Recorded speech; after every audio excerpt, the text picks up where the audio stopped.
Dah lama tak masak atas faktor kesihatan.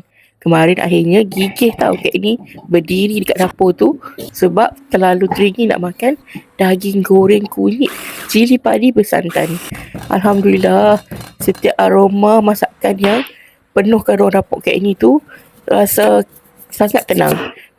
Seolah-olah remind Kak ni balik betapa happy dia Kak ni dulu dapat masak untuk family. Yang jadi lebih best tu sebab Kak ni baru dapat kuali dari cuisiner ni yang warna beige, yang memang warna dia memang Kak ni suka.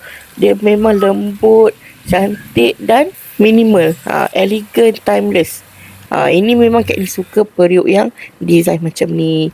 Saiz dia pun just nice, sesuai untuk masak hidangan harian untuk 2 orang atau bila nak sediakan untuk 4 ke 5 orang. Not too big, not too small, just perfect. Okay, nak tengok resepi dan juga periuk yang Kak ni guna ni, check dekat komen. Ada dia punya link periuk atau check dekat beg kuning. Kalau nak tengok resepi, terus pergi dekat page Facebook Resepi Aini Abdullah. Okay, bye-bye.